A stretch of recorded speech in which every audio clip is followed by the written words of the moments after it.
but Exodus chapter 3, and we have seen a difference in quite a few years between the end of chapter 2 and into chapter 3. And so as we find ourselves in context, we're jumping into some introductions. And by introductions, I'm saying this is the first time that God is actually talking to Moses, and it's quite a bit into his life. And so God introduces himself to Moses, and really it's not like Moses has been in church all of his life, understanding and growing in his relationship with God all of his life.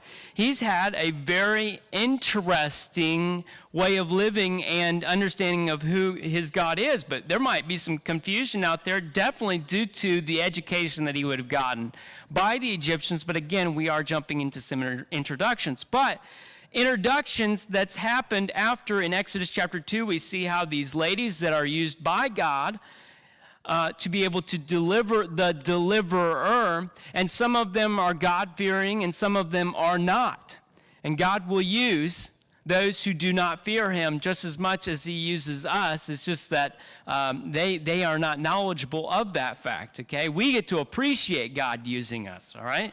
And God has done amazing things through being able to use these ladies in order to deliver the deliverer. But then all of a sudden, Moses in his compassion uses the wrong method in order to try to save his people. He's already in action trying to deliver his people in Egypt, but he uses the wrong method by killing one of the Egyptians. Okay? And so as we jump into this, we also understand that he ends up being exiled to Midian. He gets out because his death is wished by the Pharaoh himself. And so as we jump into Acts chapter 7, and I brought this up last week in the speech of Stephen, but in Acts chapter 7, he starts talking about Moses, and it says in verse 22, "And Moses was learned in all the wisdom of the Egyptians, and was mighty in words and in deeds." Verse 23, "And when he was full 40 years old, it came into his heart to visit his brethren, the children of Israel." And that's when we jump into verse 24, and it says, "And seeing one of them for wrong, he defended him and avenged him that was oppressed and smote the Egyptian." So that's when we realize that at 40 years old is the time when he actually jumped to the aid of one of his people. But we'll also realize that as we go along here, we see that in verses 23 through 25 of Exodus chapter 2, that it says, "And it came to pass in the process of time that the king of Egypt died, and the children of Israel sighed by reason of the bondage." So there's a leadership change that's going to be happening. The Israelites are crying out to God for help. And they cried, and their cry came unto God by reason of the bondage. In verse 24, "And God heard their groaning, and God remembered his covenant with Abraham and with Isaac and with Jacob. And God looked upon the children of Israel, and God had respect unto them." But did God immediately jump to their aid and free them?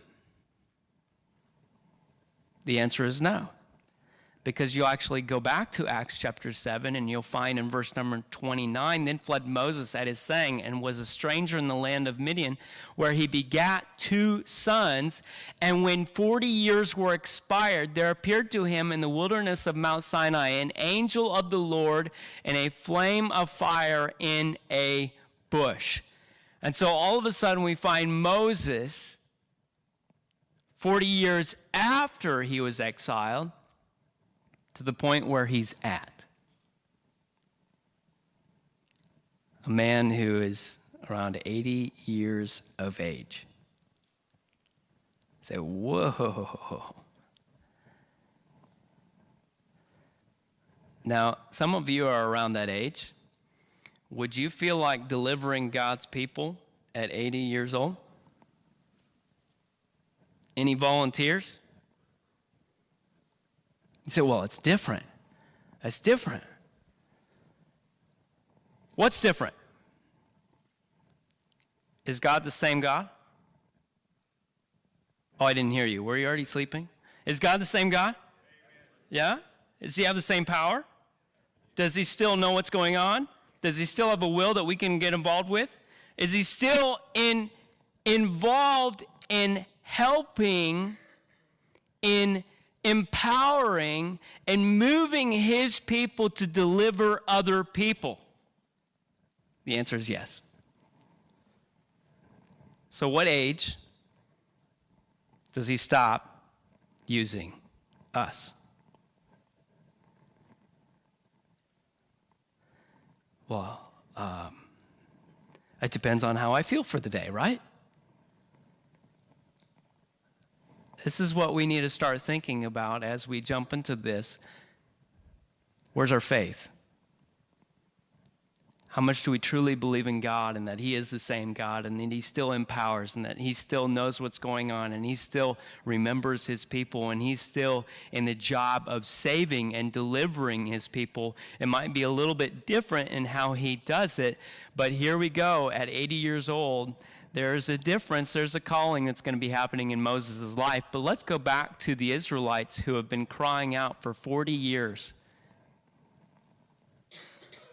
Much longer than that, because they were already in bondage. They were already suffering when Moses was an infant. How long is too long to be pleading for God to save us?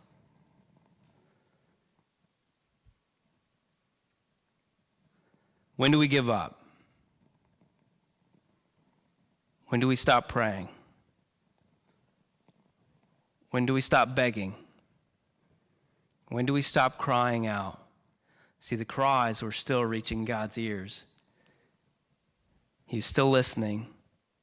He still knows.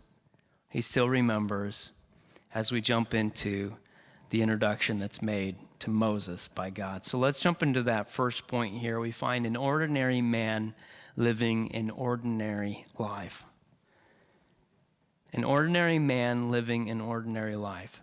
You say, well, what happens here? In verse number 1, we jump in and it says, now Moses kept the flock of Jethro, his father-in-law, the priest of Midian, and he led the flock to the backside of the desert and came to the mountain of God, even to Horeb. So here we find a man who was born a Hebrew, but grew up in an Egyptian household, was exiled, walked away from everything that he knew to end up in a totally different area where he didn't know. It was outside of his comfort zone. And yet he jumped in here and he was stripped of any identity with Egypt. And even to the point where if you recognize there in verse number 1, is there anything that you realize in verse number 1 that, let's see if we can go back there. Does anybody realize in verse number 1 what's going on here where he finally came to the end of who he was and is an Egyptian? I'll give you a hint. When Joseph brought his family to Egypt, he told them what occupation to claim and why. Claim that you are shepherds, because they were anyway, but let them know that you're shepherds, and then they will give you this land that's in Goshen. It will be the best of the land, because the Egyptians think that shepherds are an abomination to them. And so there it is that God would keep the two people groups separated in that sense. But yet here we find Moses has separated from Egypt. All of his identity with that is now stripped away. He is on his own, and he's even taken up the exact thing that growing up would be an abomination. He's let go of it all. He's become a shepherd. Not even in charge of his own flock, but in charge of his father-in-law's flock. Now, I don't know if we need to go much into that, but can you imagine being in charge of your father-in-law's flock? I think either I would have killed my father-in-law or he would have killed me by this point, right? Does anybody know what I'm talking about there? Would that take a level of humility to place yourself underneath a family member like that and to just accept and to take it on, especially when you come from royalty in Egypt? And so everything has been taken away as far as the Egyptian side goes. He's just an ordinary man. But it's not just that. As we move on into even Acts chapter 7 and verse 35, even as Moses he was born as a Hebrew, and even as he recognized who he was and who his people were, you go into Acts chapter 7 and verse 35, and it says, "This Moses whom they refused, saying, who made thee a ruler and a judge, the same did God send to be a ruler and a deliverer by the hand of the angel which appeared to him in the bush." And so what the speaker here is telling us, listen, there was even the Israelites had rejected him, had refused him as someone to be in charge over them, but yet God still ends up using him in order to deliver his people. But even in that moment, stripped of everything Egyptian, stripped of everything Hebrew, in the sense where he goes off to a land where for 40 years in exile, what does he do? Just normal stuff. He gets married, has some kids, and he lives life. Are there any heroic feats in the midst of all of that? Is he training to become a superhuman a warrior in order to go and attack Egypt? No, he's just living an ordinary life. Can God do anything with an ordinary person like Moses? Sure thing. Now, as we jump into this, I do want to make this side note. You'll understand that his father-in-law is actually called a different name here. At first, in chapter 2, you see his name was Reuel. And then in chapter number 3, you see it's Jethro. And you also see that the mount that he is at is Mount Horeb, but then later on it'll be called Mount Sinai. So there is a connection there, and there is some name changes, but please don't get distracted by those. There's often times where names are changed throughout the Old Testament. We see that with Abraham, we see that with Sarah, and even in the New Testament where we see Saul going into Paul. Okay, so it does happen, so I just don't want you to get too distracted by that. But here we have an ordinary man living an ordinary life, and yet something changes. The extraordinary God gets the attention of an ordinary man. Okay, the extraordinary God gets the attention of the ordinary man. And you jump into verse number 2, and it says, "And the angel of the Lord appeared unto him in a flame of fire out of the midst of a bush. And he looked, and behold, the bush burned with fire, and the bush was not consumed." Would that get your attention? Oh, definitely. Especially if you're a guy. Or do you ever just like watching a fire? Okay. You notice whenever you've got a bonfire going at your place or somebody else's place, and you know, I don't know, this is what I always notice. The ladies are always chatting it up, and the guys are just staring into the flames. And you know exactly what happened. And Moses said, "I will now turn aside." He was going in his ordinary life, doing his ordinary stuff, taking care of these sheep. And he says, "I'm going to turn aside and see this great sight." I'm curious, why is the bush not burnt? Why is this not being consumed? I mean, it would be cool to watch it being consumed, but the very fact that it isn't is a miracle. Do you notice the picture? As I was reading about all of this, there was a commentator that had drawn the analogy and how interesting it is in this picture where God, in his presence, starts speaking from a burning bush. This bush that was being afflicted but not consumed when the presence of God was there. What happens when the presence of God is no longer there? Would the bush be consumed? Sure thing. But you know, to get the idea, Israel, under affliction, but not consumed. Israel in enslavement, but not consumed. Why? Because God remembers. God's present. God's involved. God's power is there.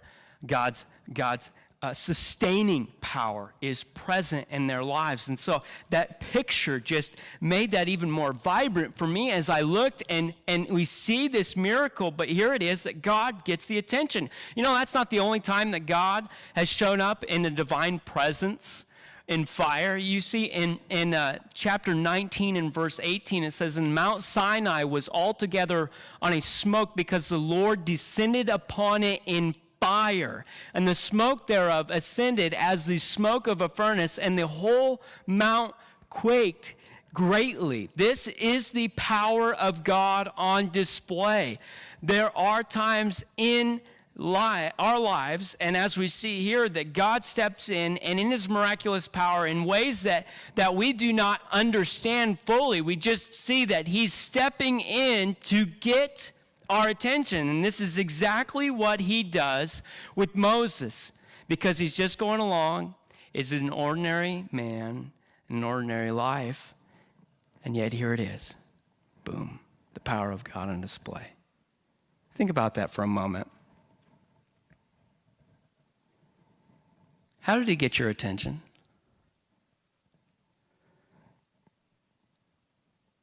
When you're walking as an ordinary person in your ordinary life, how did he get your attention?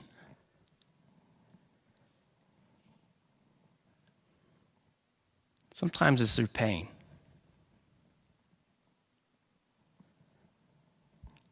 Sometimes it's through excitement. Sometimes it's just seeing his power on display. I remember a church up north is in Clifford, Michigan. Clifford Baptist Church. It was a church where the former pastor was retired, and he was at Dayton Center with us, and he would tell us story after story of what had happened there. And it's so cool to be able to hear what God does in the life of a ministry and how it develops. And he says, you know what helped the ministry grow? You know what made it grow like wildfire? Death.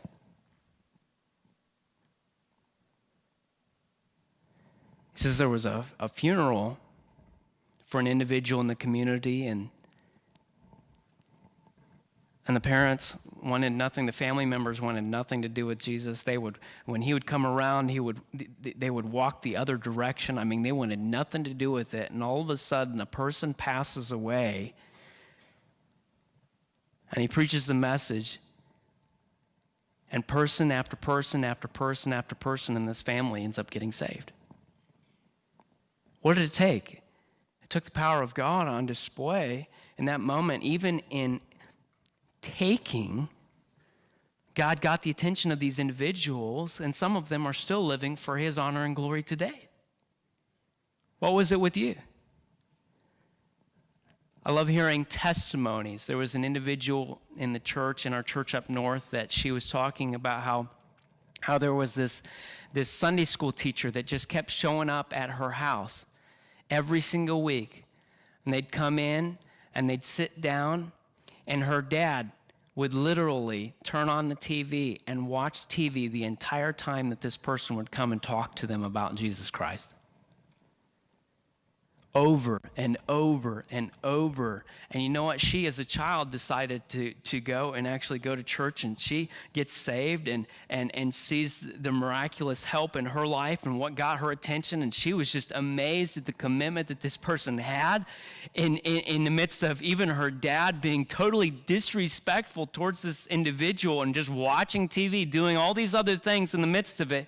And yet she was able to, God got her attention in that moment and changed her life, and she started moving in the right direction, and all of a sudden, it wasn't too long after that dad finally came along. You know, God is amazing and unique. Why a burning bush?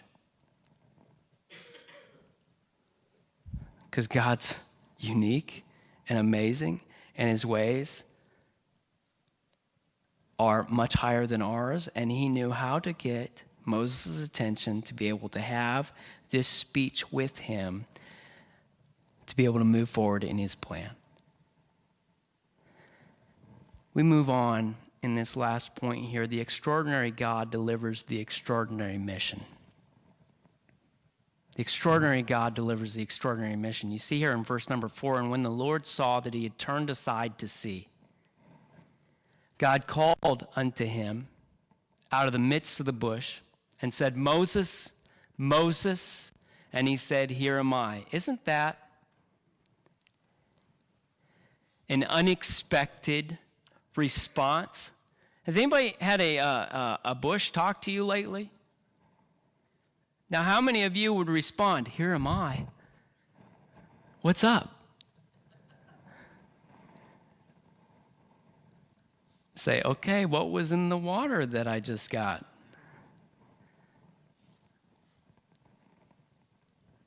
Have I been out here in the heat and the 90 degrees too long? Did I get frostbite of the brain? What happened here? I mean, there's some questions that would come up. And yet, Moses, in just his humility, as he is listening, God speaking to him, he says, Here am I. Verse number 5, and he said, Draw not nigh hither, but put off thy shoes from off thy feet, for the place whereon thou standest is holy ground. Moreover, he said, I am the God of thy father, the God of Abraham, the God of Isaac, and the God of Jacob. And Moses hid his face, for he was afraid to look upon God. And the Lord said, I have surely seen the affliction of my people which are in Egypt, and have heard their cry by reason of their taskmasters, for I know their sorrows. Okay, God, why haven't you done anything yet? What are you waiting on? You can do anything that you want. Why are you holding off? That's his plan. His timing. Verse number 8, and I came down to and delivered them out of the hand of the Egyptians, and to bring them up out of that land unto a good land. Ooh, this sounds good. It sounds great. It's going to be a good land, and a large, unto a land flowing with milk and honey, unto the place of the Canaanites and the Hittites and the Amorites and the Perizzites and the Hivites and the Jebusites. You say, wait, God, hold on just for a second. Can you explain this to me again?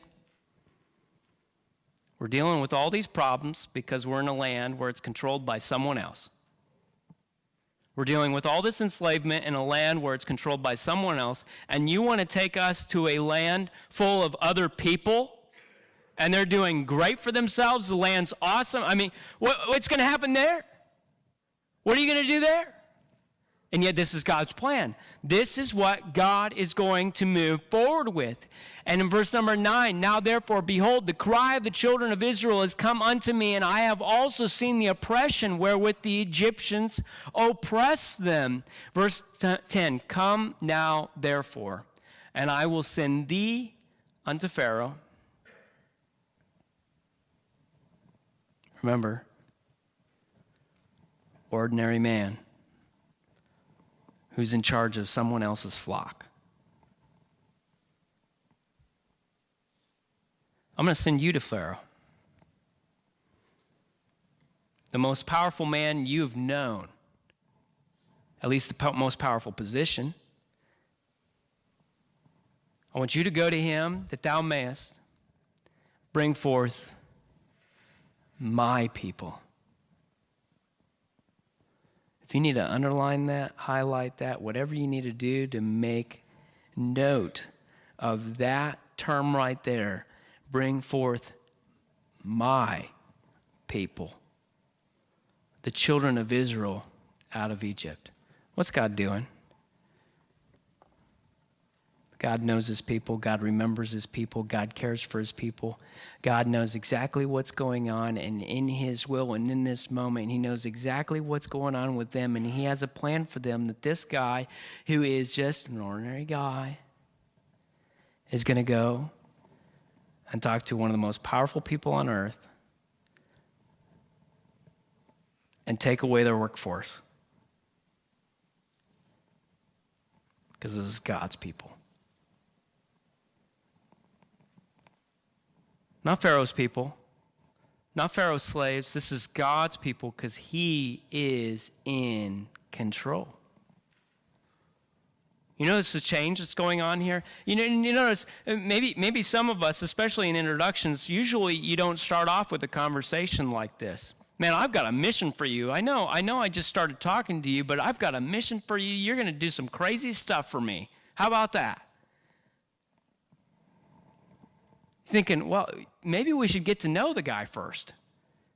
Maybe you should prove yourself. And yet in that moment, he actually hands out his resume to him.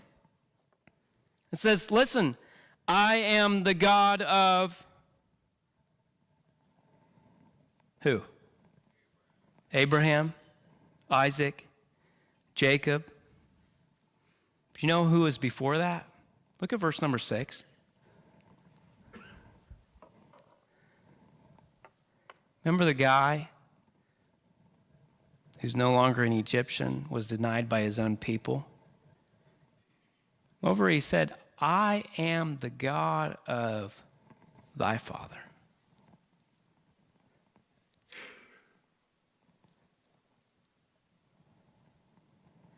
Feel in this moment that Moses is getting his connections back? There's a linkage here with this people, and yet, there was some compassion that was shown in the past, but yet here's the compassion that's going to be shown in the future. This is your father that I was the God of, that I took care of, that I was there for, that he believed in, that he trusted in. I was the one who proved himself to him. And now I'm going to use you to go and to deliver my people.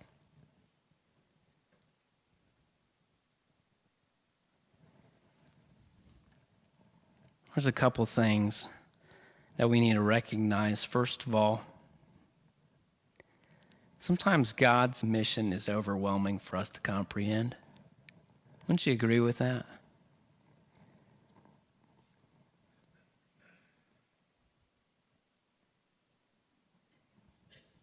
Go back, get my people, deliver them. They're going to go to a land where it's full of people, but that's going to be their land. It's going to be taken care of. What about the mission that Jesus hands over to his disciples? I want you to go into all the world and preach the gospel.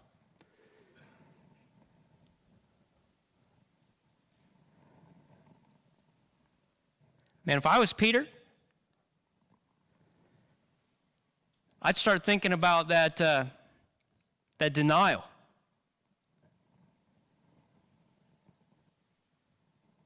And the moment when he connected eyes with Jesus after he denied Jesus 3 times, I'd be going back to, oh, wait a minute, I'm just a fisherman. That's what I know. I'm just an ordinary guy. And yet, what was Jesus' mission for them? That's pretty overwhelming, I imagine. Do you know what? Same God, same power, same provision. His will spread out for them. What about Matthew the tax collector?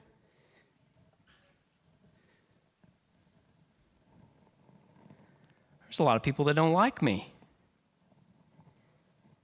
There's a lot of people that hate my guts. And you want me to go to them?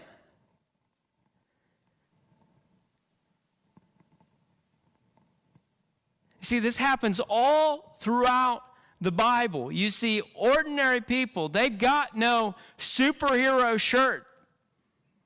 They don't whip off their glasses and open up their shirt and there's a big old S there. Just ordinary people that God gets a hold of to do his mission, and this is exactly what he does. And you know what? How does Moses deal with this? I'll just help you with the next passage we're gonna be jumping into. Do you know what he says? I can't do this. Who am I? I don't know how to speak. Excuse after excuse after excuse.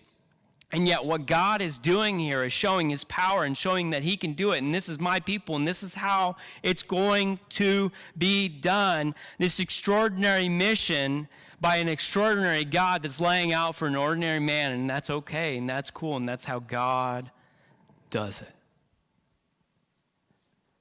But you know, as you jump in here, you also notice the fact that when Moses came into the presence of God, there was an effect that was had upon him. And even God says, listen, you better take off your shoes. This is holy ground. And even as God starts to speak, what did it say? That Moses was afraid, that Moses feared him. There was an understanding that this presence, this God is bigger. It should demand awe and love and worship. It should demand something out of us. When we come into the presence of God, when we go and pray to him and when we plead before him, there should be an understanding of who he is by how we see in his word all the things that he is, his attributes, how he's all-knowing and all-powerful, and he's everywhere, and he's merciful and long-suffering, and yet he sent his son to die for us when we were enemies of him. He still demonstrated that love for us. And he kept giving and giving and giving.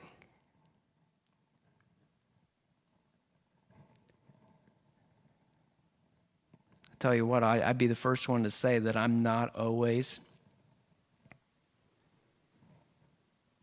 recognizing the holiness of God when I come before him.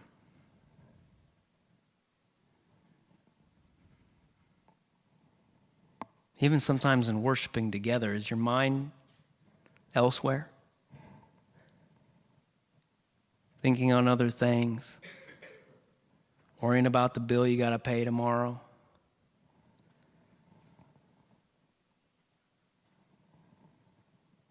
All these other things, and even as we come into his presence, man, some of the first things that we might say as we come into corporately worship together would be some complaints. Because we're really good at that, aren't we?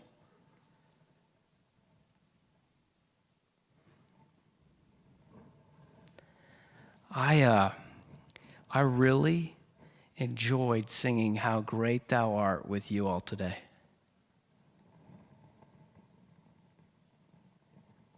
Did you hear that? It was like we believed what we were singing.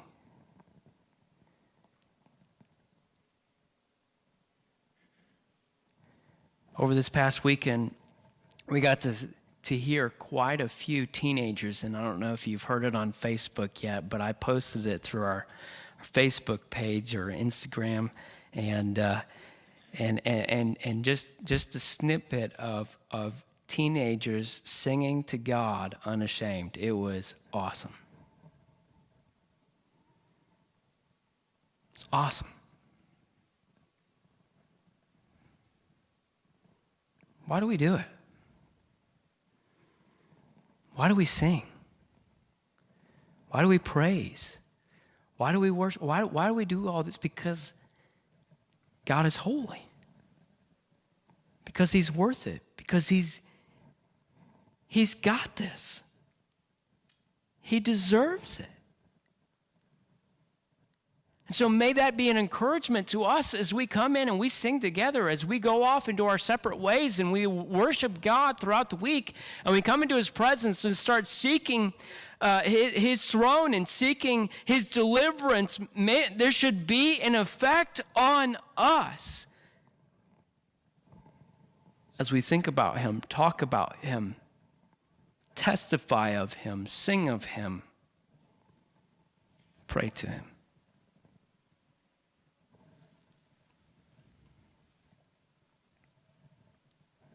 As difficult and as crazy as this mission is, this is God's mission with his power, saving his people. And he's still saving people today.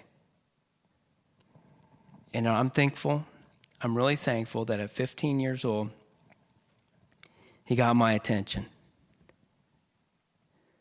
I was just an ordinary guy,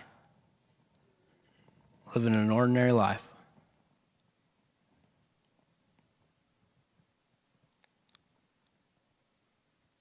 I finally got it. He got my attention, brought me in, showed me his salvation that I could experience, but not only experience, but go out to others and share and understand that I am a part of this extraordinary mission that's been given by an extraordinary God. So let's do this.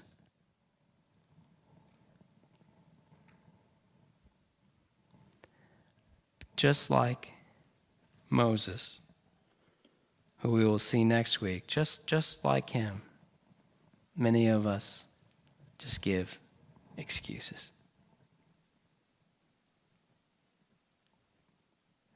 Whether it's getting our attention at the beginning for salvation or getting our attention to show us how we can be a part of his mission.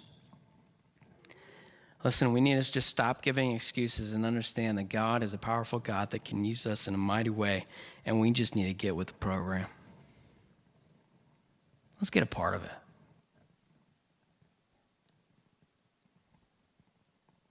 What, me? Listen, I'll just say this. If God can use me, he can use you. If God can use Peter, the guy who constantly had foot and mouth disease, God can use you. If God can use Ruth,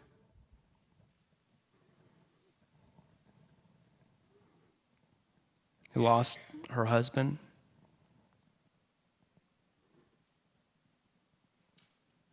who was told to go back to her country, hey, just stay here, just do your thing here. If God can use Ruth as in to come in and say, hey, your God will be my God. Jumping in to be a part of the line. If God can use Jacob, if God can use Isaac, if God can use Nehemiah, the guy who takes the cup before the king, checks to make sure if it's poisonous or not. If God can use all these people throughout time for his mission, he can use us. Let's just get a part of it.